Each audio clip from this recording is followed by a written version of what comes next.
आत्मा की आवाज। किसी गांव में एक गरीब ब्राह्मण रहता था।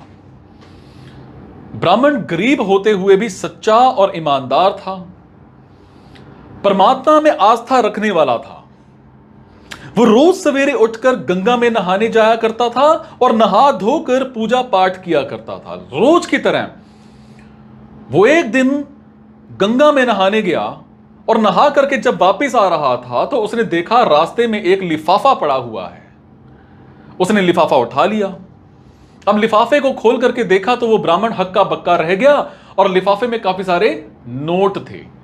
अब रास्ते में नोटों को गिनना ठीक ना समझकर उसने लिफाफा बंद कर दिया और घर की तरफ चल दिया।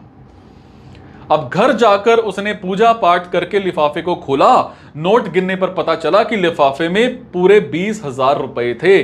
पहले तो ब्राह्मण ने सोचा कि भगवान ने उसकी सुन ली है, उसे मालामाल कर दिया है। अब ब्राह्मण की खुशी ज्यादा देर तक रुक नहीं सकी।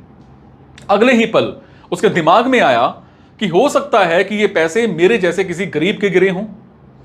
शायद किसी ने अपनी बेटी की शादी के लिए जोड़ करके रखे हों।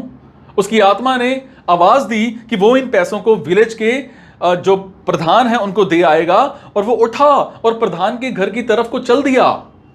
अभी वो प्रधान के आंगन में ही गया था, उसे लगा कि कोई गरीब आदमी पहले से ही प्रधान के घर आया हुआ था। वो भी उनके पास पहुंच गया। गरीब आदमी रो रो कर प्रधान को बता रहा था कि कैसे कैसे बड़ी कोशिशों से उसने पैसे जोड़े थे पर कहीं रास्ते में गिर गए हैं। तो सारी कहानी सुनने पर गरीब ब्राह्मण ने जेब से पैसे निकाले और उस गरीब आदमी को देते हुए कहा कि ये पैसे मुझे रास्ते में मिले हैं।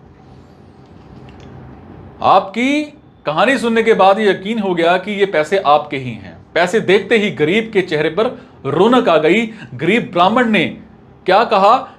कहा कि पैसे गिन लीजिए। गरीब आदमी ने ब्राह्मण का धन्यवाद करते हुए कहा कि पैसे तो पूरे ही हैं, इसमें से मैं आपको कुछ इनाम देना चाहता हूं। तो गरीब ब्राह्मण ने कुछ भी लेने से इनकार कर दिया। ब्राह्मण अपने घर को वापस आ गया।